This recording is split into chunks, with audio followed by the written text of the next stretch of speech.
Acá lo veo a Tomás. A ver, ahí. ¿Me escuchan ahí, muchachos? Sí, Sí, se sí, se escucha. escucha. Impecable. Antes de presentarte, Tommy, un segundo. Muchachos, nos vemos mañana a las 7 de la mañana en la Torre IPF, tempranito con la fresca. Vamos a ir al buque, ustedes van a poder subir, son de los pocos que van a poder subir al regasificador. Wow. Después seguimos a la refinería de Campana, así que tenemos día completito. Espectacular. Buenísimo. Qué Muy grande. buen programa. Sin más prolegómenos, los voy a presentar porque yo me tengo que ir corriendo, que a mi mujer le dan un premio y si no voy me divorcio. Entonces, Pila, vamos. lo presento a Tomás. Tomás es de los abogados que más conocen del upstream en Argentina y otros eslabones también, pero hoy nos va a hablar de contratos petroleros. Lo invité, tiene la generosidad de venir, es abogado especialista, abogado de esta casa donde estoy ahora, de la Facultad de Derecho de la UBA. Ha hecho un posgrado en Escocia y se desempeña en la actividad privada, en estudios jurídicos de primer nivel, primerísimo nivel. Así que sáquenle el jugo. Tomás, son estudiantes del último año de ingeniería, vos ya los conocés porque has pasado por estas aulas. Sí. Te agradezco infinitamente. Esta clase se está grabando. Cuando terminan, Tommy, te puse de anfitrión. Se está Dale. grabando en la nube. Entonces terminás, cerrás la clase y eso me queda a mí. Tenemos una horita, con una horita va a ser suficiente para ver estos temas. Así que muchachos, los dejo en excelentes manos, a prestar atención y a seguir al profe que les va a dar un gran pantallazo de lo que van a ver después en la actividad el día que estén trabajando. Tommy, estamos en contacto. Chao, maestro. Suerte. Gracias por todo. Nos vemos, muchachos, nos vemos mañana. Chao, nos vemos. Chao, Juanjo. Chao, profe, nos vemos mañana. Bueno, Máximo, si podés poner la camarita, si nos vemos, Ignacio y Sí, Manuel. yo soy de la cámara frisada. Ah, ok. Bueno, está bien. Y son tres, ¿no? Máximo, Ignacio y Manuel. Sí. Sí, somos tres tres. nomás. Bueno, impecable, muchachos. ¿Y están graduándose en ingeniería en petróleo? Sí, El año esa que es la viene, carrera. en teoría yo. Sí, de ingeniería en petróleo. Ok. ¿Y han laburado en empresas petroleras o el plan es, bueno, empezar a buscar laburo ahora? El plan es empezar ahora a buscar. Bien, Por mi Sí, parte, yo ¿no? también, como han hecho. bueno, espectacular. Bueno, muchachos, antes de ir al frío PowerPoint, voy a ver, yo les cuento un toque digamos, yo laburo hace 20 años en la industria de petróleo y gas. Si bien soy abogado, soy apasionado por la industria, me divierte mucho y laburo mucho con geólogos, economistas, comerciales, negociadores. Así que trato de tener una visión integral y no limitada a la parte legal y regulatoria, que es muy importante porque, como ustedes saben, es una industria muy regulada porque es un recurso estratégico, es un recurso del Estado, no renovable, y por ende el Estado está muy presente, ¿no? A través de permisos para operar, a través del otorgamiento de los títulos que te permiten acceder a las reservas y producirlas, y a través de empresas estatales también, ¿no? Como es ahora YPF, o las diferentes provincias que han creado sus propias empresas provinciales, ¿ok? Entonces, con esa visión integral, tratando de entender todas las visiones, vamos a compartir un PowerPoint que me gusta como resumen. Vamos a ponerlo acá. Ya estoy compartiéndolo, confírmenme que lo ven. Sí, se ve. Bueno, Sí, ahí se ve, impecable. profe, ahí se ve. Ahí se ve Espectacular. el PowerPoint. Bueno, muchachos, esto es la cuenca neuquina, ¿no? Esto es Vaca Muerta. Ese mapa puede ser también, podría ser la cuenca Golfo San Jorge, la cuenca austral, el offshore, pero van a ver que hay bloquecitos, ¿no? Delimitados políticamente, digamos, por cada autoridad concedente, en este caso Neuquén. ¿Por qué digo políticamente? Porque van a ver que muchos tienen líneas precisas, ¿no? De norte a sur y de este a oeste, y otras que ya van como como siendo más irregulares, ¿no? Y generalmente las que son así bien delimitadas y bien rectas, son áreas que puso a disposición el Estado en su momento, a través de licitaciones, generalmente, ya sea como permiso de explotación o como concesión de explotación, ¿no? Y las más chiquititas y las que se van, si querés, más ajustando a lo que era en su momento la trampa productiva, son áreas que fueron evolucionando, o sea, nacieron así y hasta que se descubrió el reservorio, se fue pidiendo la concesión sobre ese lote de explotación y delimitando entonces los límites del área a ese reservorio, ¿está? Pero después podemos ir a eso, pero a mí lo que me gusta es el bloque es donde arranca todo, ahí donde están ustedes, donde tienen que encontrar las reservas, donde tienen que saber producirlas, medirlas, donde tienen que ocuparse de un desarrollo con la dificultad que ello implica, de no solo producir, sino procesarlo, evacuarlo, de la generación eléctrica que necesita el yacimiento. Pero ahí es donde todo arranca, ¿no? Ahí se genera la materia prima que le da la renta a todas las empresas para poder hacer esto, ¿no? Y esa materia prima tiene que llegar al mercado. Mercado típicamente son las refinerías, aunque ustedes también saben que no sé, los gases licuados algunos van a ir para etileno, para la industria petroquímica, digamos, los diferentes mercados que bajan fondos hacia la cadena del upstream, ¿no? Ahí está la conexión entre el mercado y el bloque, y del bloque surgen como varios acuerdos, y ahí ya me meto más en la parte legal, que tienen que saber, todo ingeniero que está en una empresa o en una provincia o en un estado, tiene que entender esto. Y me imagino que ya lo fueron viendo con Juan, pero al menos voy a tratar de darles una visión distinta a la mía de cómo se interrelaciona el laburo de ustedes con el laburo mío y que tienen que tener presente. ¿Cómo entras a un bloque?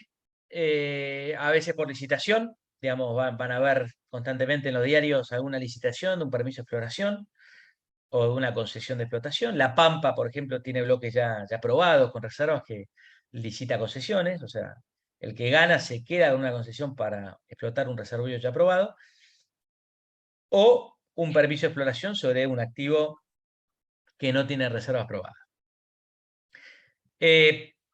Ahora, como hay mucho que ya está tomado, o sea, porque estamos hablando de una industria que ya tiene 110, 115 años en Argentina, mucho ya está tomado.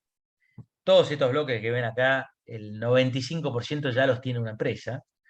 Algunos son o de YPF o de Gas y Petróleo Neuquén, pero lo que quiero decir es que ya no hay muchas licitaciones. Si bien no hay las que uno encontraría en lo que se llama una provincia petrolera nueva, como sería Guyana. Entonces, la manera de entrar es a través de un Farm-in Agreement. En castellano es un acuerdo de cesión de derechos, pero se usa mucho en la jerga de la industria en Estados Unidos. Se le llama Farm-in Agreement o Farm-out Agreement. Depende de quién sale o quién entra. Entonces, ¿qué negociás con ese acuerdo? Si vos sos una empresa que quiere entrar a Vaca Muerta, y yo hablo de Vaca Muerta para dar ejemplos, vas a ser el farmí y vas a ser quien negocia una adquisición de una participación en el bloque a cambio del pago de un precio o a cambio del pago de un precio, o sea, cash, y también lo que se llama el carry, que lo deben haber escuchado nombrar en algún momento, el concepto de carry, que típicamente en español acarrear es hacerse cargo del plan de inversión pendiente. Cuando hablamos de plan de inversión pendiente, hablamos de que la provincia generalmente te impone obligaciones obligatorias, pozos que hay que hacer, y que si no los haces, está en riesgo tu concesión, o sea, se termina, se declara la caducidad. ¿Tá? Entonces, el que entra al bloque a través de un farming agreement, además de pagar cash al cedente, al que vende esa participación, si es que se queda el cedente, porque a veces el cedente se va al 100%, le da el bloque a otro y se acabó. Pero si se queda con una participación, supongamos que tiene el 100%, cede el 40% o cede el 60% y se queda con el 40%, le cede la operación al que compra, ¿está? Todo un tema, después lo vamos a ver. Y cobra una guita, cobra un precio, y además negocia que los 2, 3, 5 pozos pendientes de ejecución los paga el que compra. Y los paga, cuando digo los paga el que compra, digo que paga no solo su 60% que está adquiriendo en el bloque, sino también el 40% de el que le está vendiendo. Ese 40% que paga el comprador se llama carreo. ¿Por qué? Porque en verdad le tocaría pagarlo al cedente. Pero como parte de esta negociación comercial, el que adquiere se hace cargo también de los gastos, digamos, de los costos o de los CAPEX, como se dice, del cedente. Entonces es un buen arreglo comercial, más en vaca muerta, donde es tan caro, ¿no?, el desarrollo, o un plan piloto, y le permite, ¿no?, al que vende financiarse, básicamente le permite financiarse y quedarse en el bloque con un porcentaje menor, ¿no? Típicamente eso se negocia en el derrisqueo del bloque, o sea, cuando hay que derrisquear el bloque, aunque no hay que descartarlo también cuando ya está completamente derrisqueado y hay que pasar a desarrollo masivo y punto. Van a ver que el bloque, que se le dice target en la jerga de negociar estos acuerdos, está conectado con un JOA, ¿no? Un Joint Operating Agreement, un acuerdo de operación conjunta. Supongamos que laburan en YPF, digamos, en febrero enganchan un laburo en YPF, YPF opera una gran cantidad de áreas, ¿y eso qué significa? Y muchas de esas áreas las comparte con uno o dos socios más, ¿no? Con, no sé, Pan American Energy, con Total Austral y con Wintershall, ¿no? Agua Pichana, que está ahí, Agua Pichana Entonces, ahí, en verdad, ahí, por ejemplo, ahí Total Austral es el operador. ¿Qué significa? Que es el que está a cargo, según el contrato, de operarlo. Y ustedes saben lo que significa, pero, digamos, vale la pena reiterar, digamos, el que sale a contratar los servicios, el que define la locación de dónde se va a hacer el pozo, el que prepara el plan de trabajo, el que prepara los informes de rendición de cuentas, el que le emite los cash calls a los socios, o sea, todos los meses o cuando corresponde, según la periodicidad que establece el contrato, el que gira, digamos, pedidos de aporte de fondos al resto, cobra y con eso se hace cargo de pagar los respectivos servicios. Ese JOA va a establecer la responsabilidad que tiene el operador y generalmente va a establecer que el operador, si bien conduce la operación y es el que más está expuesto a un problema, va a ser responsable solo hasta la participación que tiene en el área. O sea, si tiene el 33%, va a ser responsable por el 33% del eventual daño, ¿ok? No por el 100%. Generalmente hay una excepción que es salvo culpa grave o dolo, ¿está?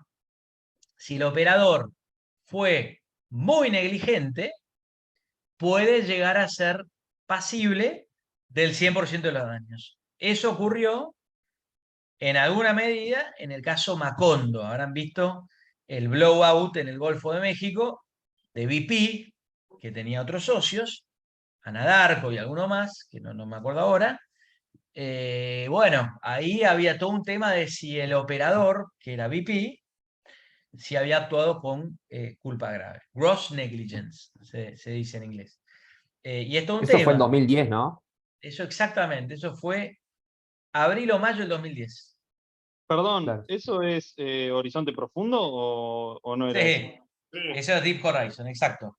Y ahí, si querés, había toda una discusión, y mirá, está buena la pregunta, pero ahí toda la discusión era si la culpa era del operador en las instrucciones que le daba a Schlumberger, que era el que estaba haciendo el pozo, o Halliburton, pero no importa, digamos, el perforador, digamos, había una discusión de quién se mandó el moco este. ¿Fue el operador que instruyó? Porque el operador también le instruye a la compañía de servicio, ¿no? Mirá, pon el cementing de esta manera, en este tiempo, ¿no? Este mix de químicos.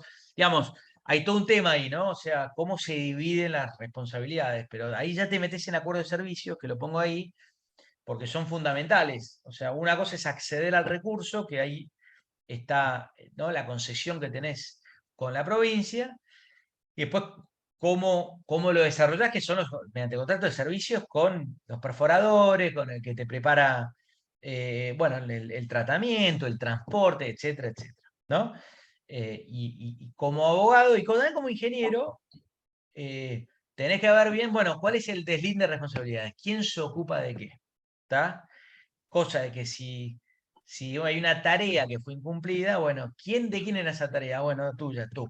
Bueno, vos te haces cargo. Hay todo un concepto de limitación de responsabilidad, o sea, en los contratos tratás de que no sea una responsabilidad ilimitada. Típicamente vas a limitar la responsabilidad a lo que se llama el daño emergente, que es lo que te cuesta arreglar digamos, el incidente. Les tiro un caso reciente. En la planta de tratamiento de crudo en el bloque Puesto Flores, operado por Prescient Petroleum, en Río Negro. Digamos, hubo un incendio, ¿no?, en un separador trifásico. El daño emergente fue cambiar de separador. Hubo que comprar uno nuevo, importarlo, comprar los equipamientos asociados, cañería, bueno, limpiar el suelo empetrolado, digamos, la multa que corresponde a pagar, digamos, todo eso es el daño emergente, lo que te cuesta, digamos, volver las cosas al mismo lugar que antes. Ahora, si durante todo ese tiempo se perdió producción, ¿qué significa? Que no pude tener operativos X cantidad de pozos hasta tanto arreglar a esto, eso es lo que llaman lucro cesante, típicamente, es la ganancia perdida, ¿está?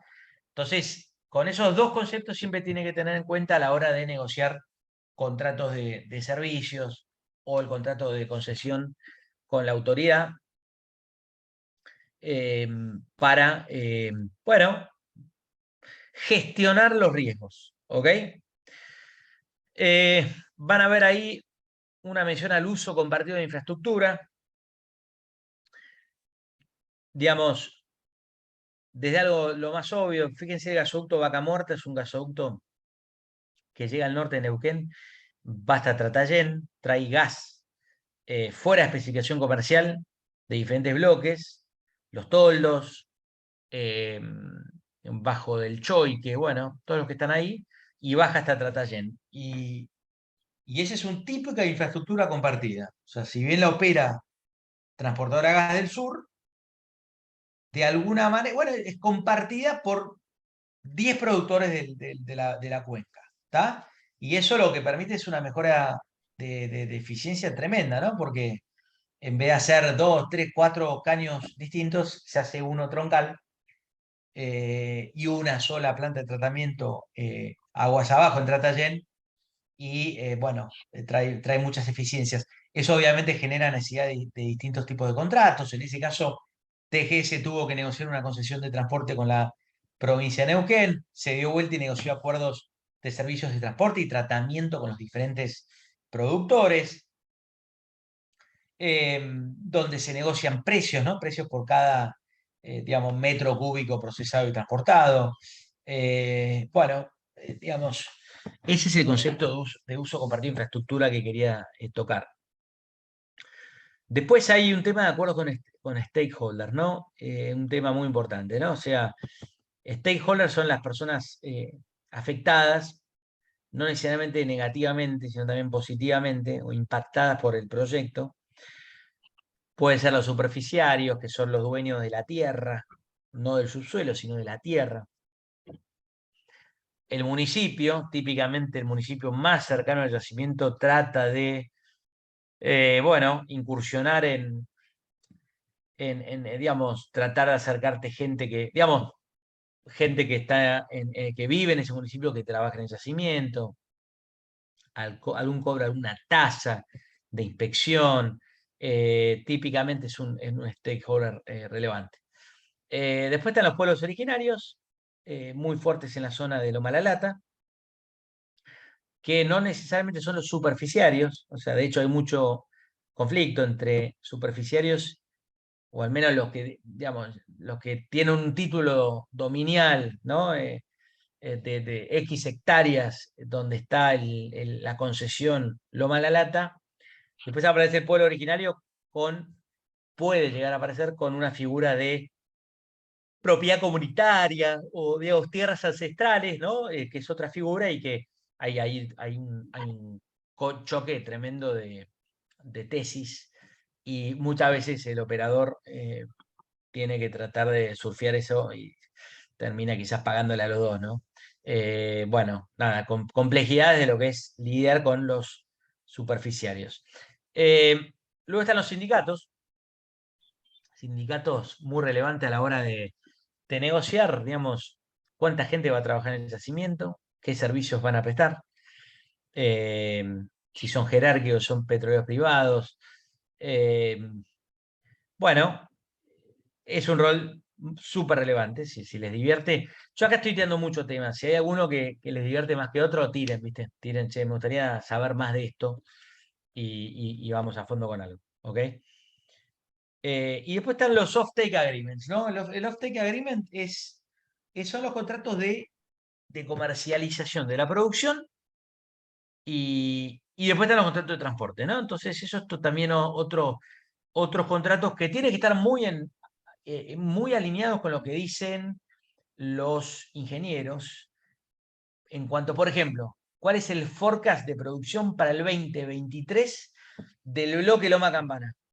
Y eso te lo va a decir el que maneja justamente el gerente de producción o el gerente de reservorio y obviamente el gerente de planificación, cuántos equipos voy a meter. Entonces, entre todo ese equipo multidisciplinario te van a decir, mira, el año que viene vamos a tener para venderte, para que vos vendas a comercial, y 30.000 barriles día. ¿Está? Ojo que en mayo hay un mantenimiento de la planta, con lo cual en mayo vendeme la mitad. Entonces, con esa información, el comercializador agarra un contrato de comercialización y trata de vender eso en el mercado doméstico y tratando también de exportar ciertos volúmenes, lo cual también requiere un permiso y todo un tema un poco más complejo. ¿Está? Supongo que eso se rompió un poco cuando fue la pandemia, ¿o no? Sí, fue tremendo. La pandemia, O más o menos. no, se súper rompió. Porque la pandemia, bueno, vos estás estudiando, digamos, seguramente leíste algo. O sea, la verdad que yo lo curé mucho con esta cosa en la pandemia. Tenías un problema, tenías muchos dilemas en la pandemia. Eh, por ejemplo, ¿cierro el pozo o vendo a pérdida? Claro. ¿Qué se llama vender a pérdida? O sea, Digamos, vos darle petróleo a alguien, digamos, que lo almacene, vos, supongo. bueno, vos podías idealmente almacenar, ¿no? Idealmente no cerrabas producción, ¡pam! Mandabas a tanque de almacenamiento donde encontraras, incluso habrás visto las fotos de los tanques en ultramar, los buques tanqueros almacenando producción. Sí, sí. Entonces esa era, si querés, bueno, todo es economía, digamos, una opción súper válida. Otra era vender, no almacenar, vender, ¿no? La producción. El tema, ¿a qué precio? ¿No? Claro. Ahí siempre macheabas con tus lifting cost, ¿no? Entonces, idealmente vendías y no a pérdida. Tratabas de por lo menos machear con tus lifting cost y está bien, no recuperabas la inversión, pero no ibas a pérdida de tus OPEX, ¿no? Después, cerrás producción cuando esa cuenta no te da y de repente tenés la posibilidad de cerrar producción y dar de baja algunos contratos y bajar los OPEX, porque cerrar producción es lo peor que le puede pasar a la petrolera, porque hay OPEX que son fijos y tenés que pagarlos. Entonces, más vale vender a pérdida que cerrar producción. Lo que pasa es que, bueno, de vuelta, es un equilibrio difícil. A veces terminas haciendo las tres cosas. Almacenás, vendés y cerrás. Cerrás algunos pozos. Va.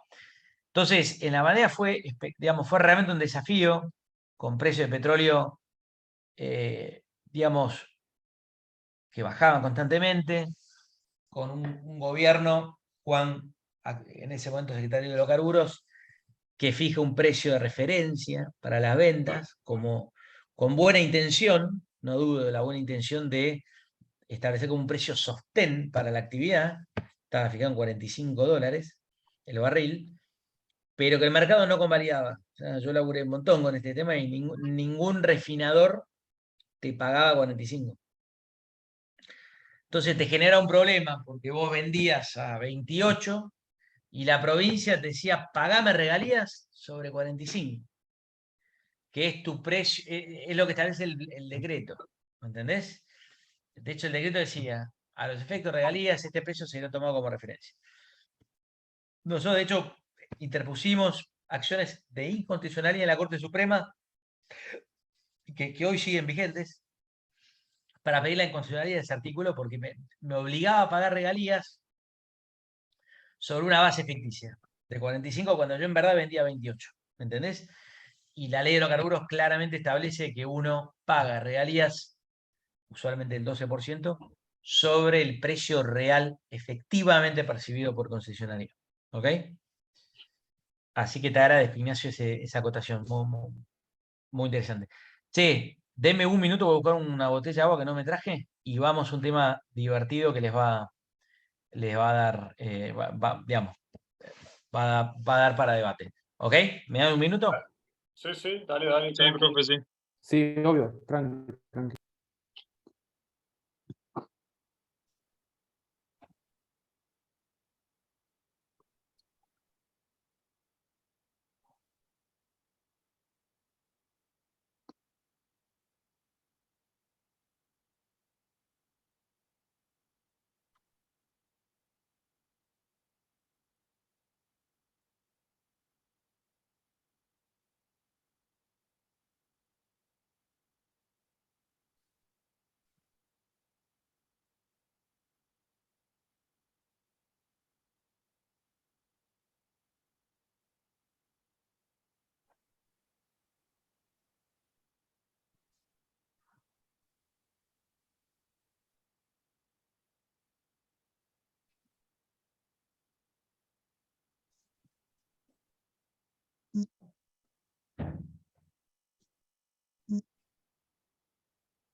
Bueno, muchachos, I'm back.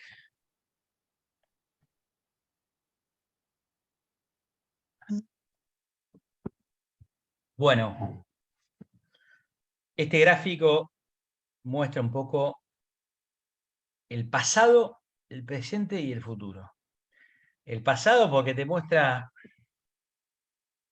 todos los gasoductos de exportación a Chile, Brasil y Uruguay. Faltan los del sur, los de Tierra del Fuego, que hay gasoducto de exportación a Metanex en Chile, pero digamos, creo que más o menos hay 40 millones de metros cúbicos día de capacidad de transporte. Ese es el potencial de exportación de Argentina, por pipeline, ¿no? Por ducto. ¿Y el futuro por qué? Porque, por ejemplo, ahí está siempre la eterna posibilidad de conectar Uruguayana con Porto Alegre y Porto Alegre vincularlo a San Pablo y que eso nos permita aumentar aún más las potenciales exportaciones a Brasil a través de gasoducto Uruguayana. Esto independientemente de la posibilidad del LNG, ¿no? Pero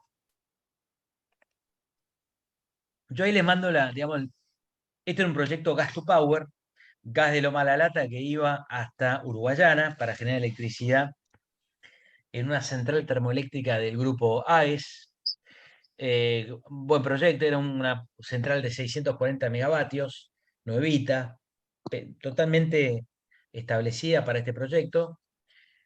Brasil en el sur tiene una digamos, una matriz energética, Brasil en general, pero en el sur más todavía, muy basada en agua, en las centrales hidroeléctricas.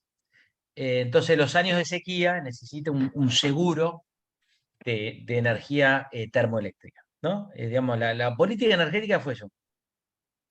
Entonces, crearon un programa se llama PPT, Programa Prioritario de Termoelectricidad. Y la idea era usar gas argentino, también gas de Brasil, digamos que las centrales con gas brasilero, gas boliviano y gas argentino, de alguna manera hacían el seguro contra años de sequía. ¿Está? Y de hecho funcionó en alguna medida. De hecho, este proyecto iba a arrancar en el 2002 y arrancó en el 2001. Empezó la construcción en 1998 y terminó arrancando en el 2000-2001. O sea, la exportación efectiva, aproximadamente 2.500.000 metros cúbicos día.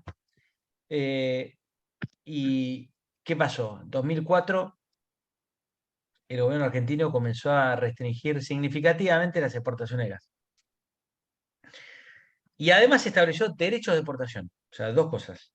Te corta el envío físico del fluido y además te establece un impuesto que te encarece ese fluido. Y ahí vas a depender del contrato, ¿no? O sea, el contrato, este caso, preveía un derecho de exportación de establecerse, o no decía derecho de exportación, decía cualquier impuesto que gravare la exportación estará a cargo del comprador, pero había otros contratos que decían estará a cargo del vendedor. Y ese contrato de exportación, ese derecho de exportación, llegó a ser de $17 el millón de BTU, cuando el precio de exportación era de $2. O sea, imagínense la inviabilidad de esto. Sumado a los cortes al producto, ¿no? El gobierno argentino le impedía a YPF, en este caso era YPF el exportador, exportar gas a Brasil. Entonces, esto se los planteo porque es, digamos, acá donde, digamos, es un proyecto totalmente de ingeniería, de ducto, de desarrollo de loma a la lata, de aumentar la producción, de alocar parte de esa producción para el cliente Brasil, llamémoslo, pero un diseño contractual de, ok, ¿quién se hace cargo del costo de transporte? ¿Quién se hace cargo de nuevos impuestos? En ese gráfico ven, si querés, qué compromiso asumió cada uno. Y obviamente, como en todo proyecto, el off-take agreement, que en este caso era el contrato de exportación de gas a Brasil, es el que da la plata, los fondos para pagar todo el resto. O sea, con esa plata pagás el desarrollo de Loma de la Lata, pagás el transporte, en ese caso era TGN y TGM, que era el transportadora gas del Mercosur. ¿Y cómo te cubrís del riesgo político, del riesgo legal? ¿Qué pasa si hay cortes a las exportaciones? Tenés una cláusula de fuerza mayor que te permita a vos como vendedor excusarte de tu obligación de entregar. Los contratos de gas van a ver, cuando estén de repente en la gerencia de gas de quien sea, que hay una cláusula muy, muy típica que es el deliver or pay, entregar o pagar. Y eso significa que si no entregás tenés que pagar un costo por cada, digamos, unidad que se haya elegido no entregada. Ahora, si estás en fuerza mayor, estás excusado de pagar el delivery or pay. Entonces, ahí siempre tuve una discusión. Lo mismo del otro lado, con la cláusula take or pay, vos tenés que tomar, y si no tomás, pagás, de manera tal de asegurarle al vendedor un flujo de fondos que le permita pagar a toda su respectiva cadena de pagos. ¿Ok? A los transportistas, al perforador, etc. ¿Ok? Estos proyectos, y esto, digamos, esto aplica también a un proyecto LNG, son megaproyectos, son de capital intensivo, digamos, requieren de sumas extraordinarias, hay que desarrollar infraestructura. Hay un plazo bastante largo para el recupero de la inversión. Estoy hablando en algunos proyectos 15, 20 años, en otros 8. Ponele que 8 sea un plazo corto. 8. no deja de ser, estás hablando de 2 periodos presidenciales, ¿no? Para empezar a ganar plata, ¿no? Digamos, 8 años para recuperar la inversión, el resto ya empieza a ver recta, ¿no?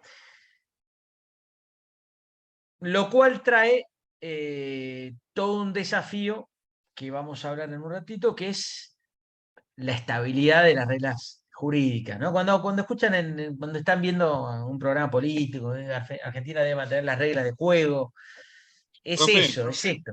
Sí, dale.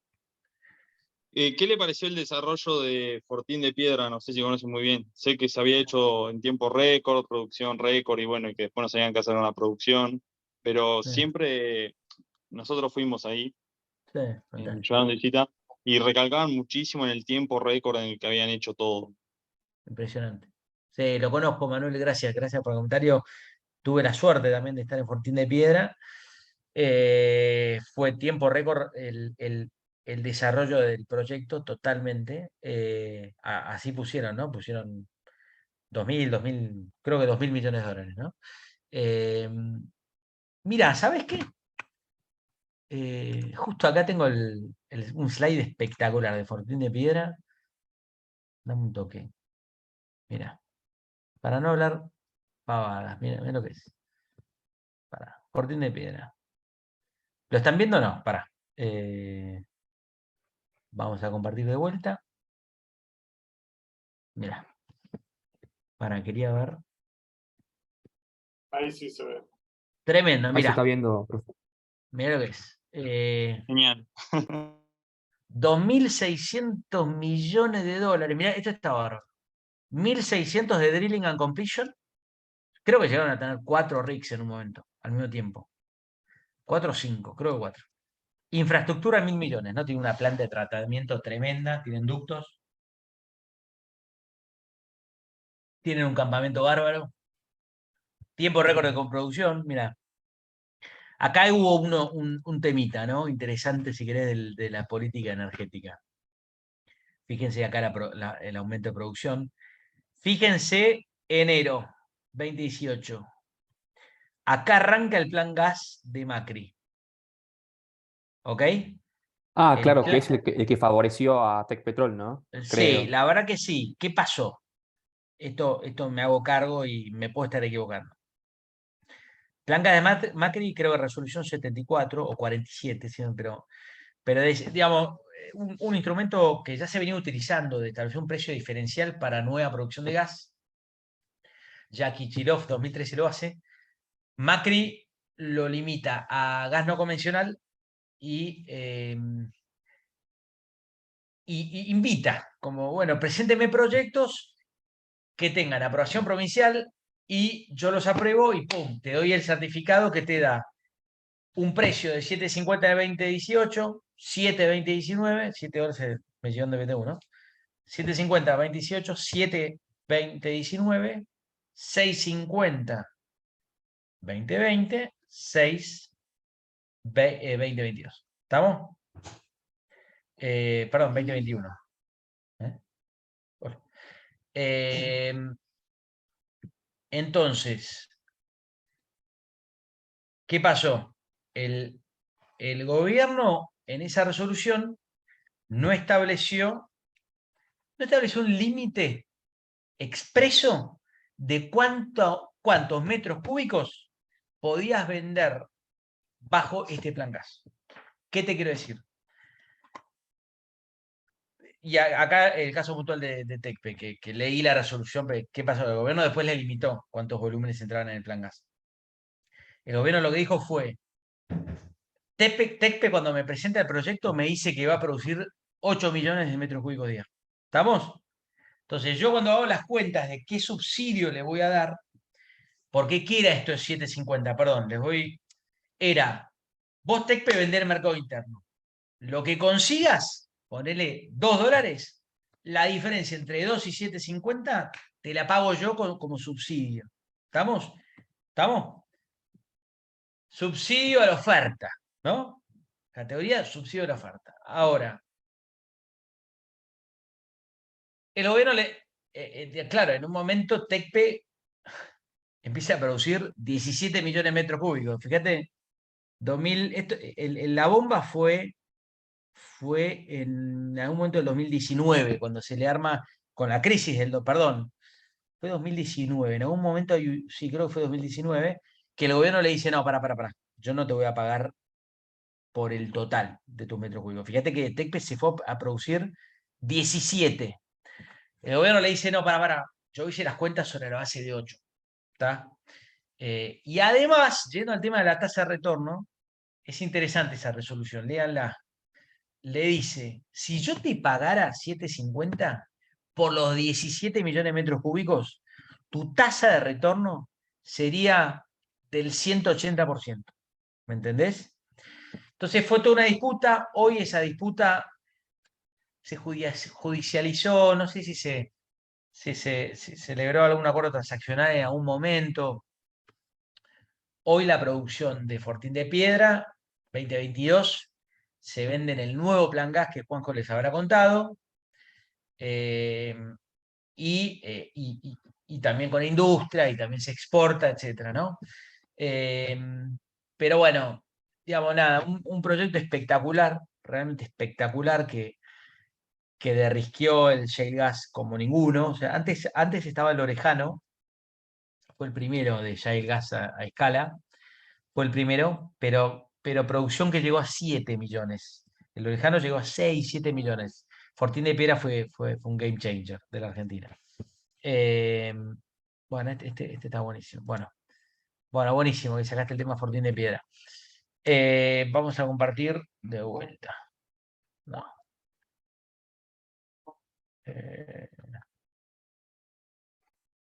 Bueno, volvemos acá. Deme un segundo que me estaba llamando alguien. Le digo que ya estoy.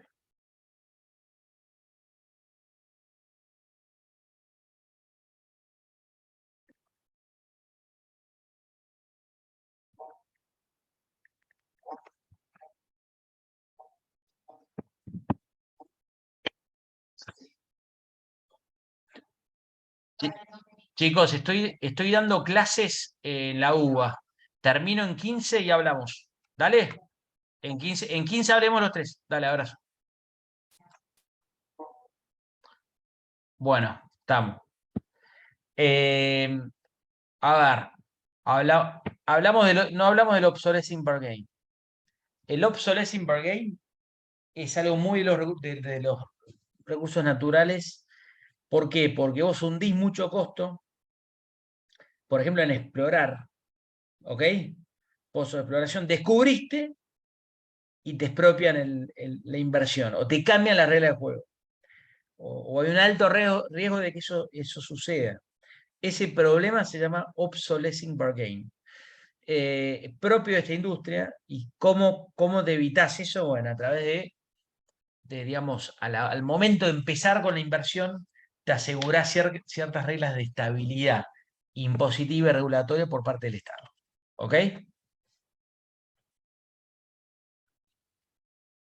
Hablamos del rol clave del Off-Take Agreement, los contratos de venta. Project Finance, simplemente, digamos, muchos de estos proyectos, ¿con qué se financian? Por ejemplo, el proyecto de AESU, de la central térmica, quizás se financia con bancos que le prestan a la sociedad creada para este proyecto, que no tiene activos, o dicho de otra manera, el único activo que tiene es este proyecto. No tiene otros activos del grupo AESU, del grupo AES, ¿ok? Que es enorme, sino que es esta central y los contratos. Cosa de que si el proyecto le va mal, los bancos acompañan la suerte del proyecto y no van a atacar a los bienes de las afiliadas o la casa matriz. ¿Se entiende? Ese es lo que se llama un financiamiento de Project Finance. ¿Estamos? Profe, ¿puede repetir eso de nuevo? Sí, por supuesto.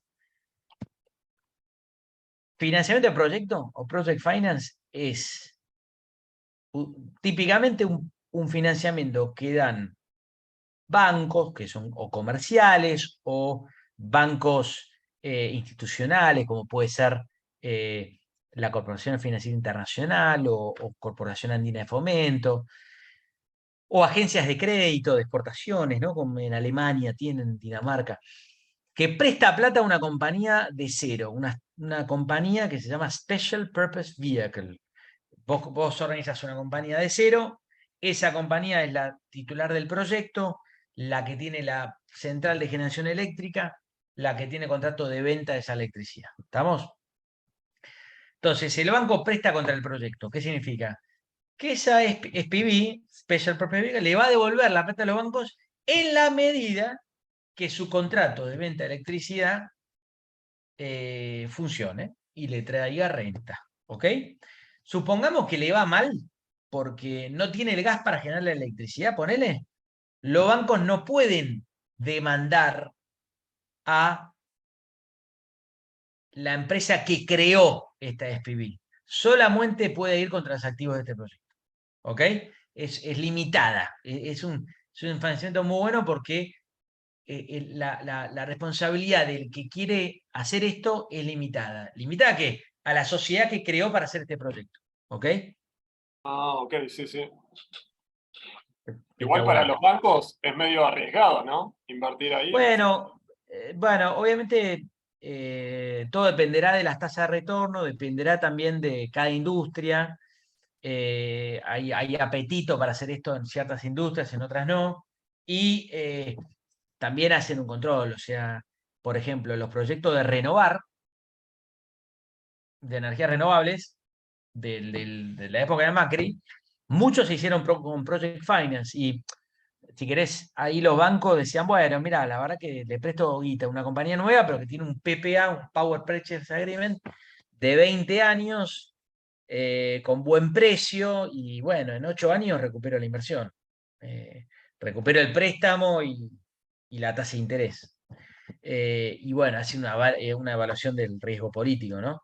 Para que te des una idea de estos contratos, el kirchnerismo o el albertismo, digamos, no los rompió, a pesar de ser contratos en dólares. Está bien, se pagan en pesos, pero nominados en dólares.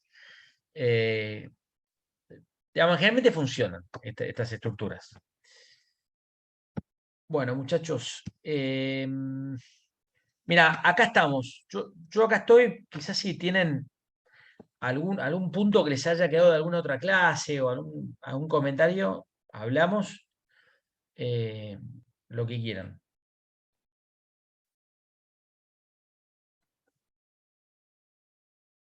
Profe, A mí ¿cómo me quedó una duda de la Dale, primera diapositiva. dale, Eh, sí, si puedes mostrar, por favor. dale. Un toque. Porque creo que dijiste que en un bloque estaban las operadoras, que en una operaba YPF, creo que era Total, y la otra era Vista, me parece, que cuando estabas hablando del Joint Operating Sí, Agreement, sí. sí, sí. eh, en ese caso, por ejemplo, si una operadora, porque vos dijiste que una operadora puede ser, digamos, que esté a cargo del campo, por ejemplo, de YPF, ¿no? Ese caso, por ejemplo, esa operadora, ¿cómo obtiene ese derecho, por así decirlo, o esa Sí. concesión de operadora? ¿Por un Bien, farm-in o cómo? bien, Ignacio. A ver, vamos a YPF, ¿está? Operador de muchos bloques. Eh, Primero, ¿cómo accede al área? Al área o se la compra a una empresa que estaba y que ya no le interesa más explotarla, o va a una licitación y la gana, ¿está? Eso es cómo accede al área, ¿está? Ahora, suponete que accede al área, pero no la quiere desarrollar solo, sino que se quiere asociar con 2 compañías más porque no le da la plata para desarrollar Fortín de Piedra. Fortín de Piedra es Tenaris, es un deep pocket, no cualquiera puede un Fortín de Piedra. Entonces, suponete que sos un Vista, ¿está? Que capaz necesitas algún socio. Entonces, traes un socio, traes otro más, son 3. ¿Cómo lo haces? A través de este acuerdo de operación conjunta, este YOA. Y en el YOA vas a decir, che, todo bien, son socios míos, pero son socios no operadores. El operador soy yo, Vista, ponele. ¿Está? Claro. Entonces, bajá el palo, ¿no? Bajá el palo este o este. Vista es el operador, tendrá algún socio no operador. En verdad, Vista, en Bajar del Palo es el único. Tiene una alianza con Trafigura, pero es de otro tipo. Si querés, volvamos a YPF con Aguada Pichana Este. El operador es Total, los no operadores son YPF, Pan American y Wintershall. ¿Qué significa que sea Total el operador? Primero se refleja en el acuerdo de operación conjunta. Ahí las partes negocian quién es el operador. ¿Y qué significa? Que el operador, o sea, Total, es el que manda a sus empleados al yacimiento, el que elige los contratistas, el que prepara el plan de desarrollo, el que negocia con el gobierno, ¿está? El que Claro. negocia con el gobierno, no sé, la prórroga de la concesión, ¿ok? Sí, sí. Ahí está. ¿Te quedó claro? Sí, sí, ahora sí me quedó claro. Impecable. Ahora sí me quedó claro. Gracias. Manuel, creo que tenías algo. No, era yo, iba a preguntar lo mismo. Bueno, impecable. ¿Les quedó claro? Sí, sí, Sí, sí. sí. Sí, sí, gracias. Obviamente el operador tiene que tener una licencia, si querés, del Estado Nacional, se tiene que inscribir en el registro de empresas petroleras en la categoría operador, tiene que demostrar capacidad técnica, capacidad financiera, no cualquiera puede ser operador.